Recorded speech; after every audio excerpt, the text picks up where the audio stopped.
In section 14.8 of the textbook, we're going to look at thiols and disulfides, which are functional groups that have sulfur in them. And one of the most distinctive features of thiols and disulfides is their absolutely horrendous smell. So 90% of the time, if you smell a chemical that has an awful smell, it is going to have sulfur in it. So many oxygen-containing compounds have sulfur analogs. So, for example, alcohols have that O singly bonded to the H. Well, thiols, also known as mercaptans, are compounds where carbon is bonded to the SH group instead of the OH group of alcohols. They're sometimes known as mercaptans, and a chemical known as mercaptan, which is the simplest thiol, methane thiol, is the additive in natural gas that gives it that awful smell, so you can detect when there's a natural gas leak. Natural gas doesn't have an odor, so if there wasn't that additive in it, we would never know if there was a natural gas leak or not.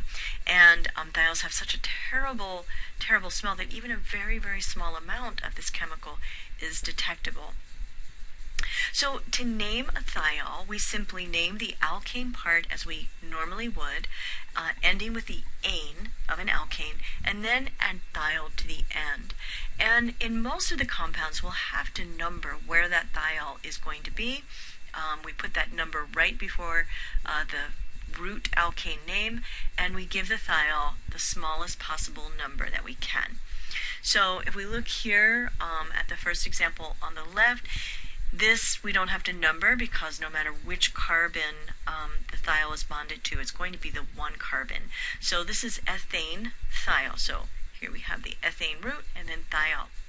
And then to the right of that, we have a branched carbon. We see that the longest carbon chain is 4. The longest carbon chain that contains the thiol group, and we always want to give the thiol the smallest possible number. So we're going to give the carbon that's bonded to the SH or thiol group the 1 position, 2, 3. So the methyl group is going to be given the 3 position. So 3-methyl-1-butane thiol. So that 1 indicates where the thiol functionality is. And finally, we have a thiol that is bonded to a butene. So when we named alkenes, alkenes were always given the smallest possible number when we identified their double bond.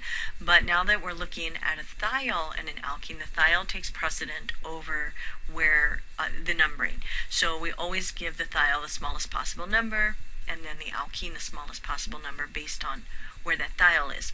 So this is 4 carbon chain, and so that's going to be but. We've got to give the carbon that's bonded to the sulfur the smallest possible number, which will be 1 in this case, and so that means the smallest possible number we can give to our alkene is 2. So we call this 2-butene-1 thiol. Okay, why don't you take a look at this molecule and pause the video for a second and see if you can name it.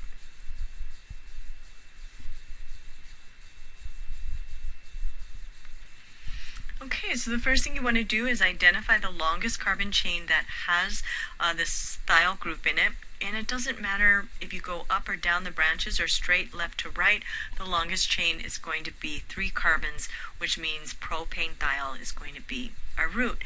And we're going to give the thiol carbon the smallest possible number, so that will be 1. And then our 2 carbon will have 2 branches. So this would be called 2,2-dimethyl-1 propane thiol, where that 1 indicates where that thiol is. If you got it right, give yourself a pat on the back.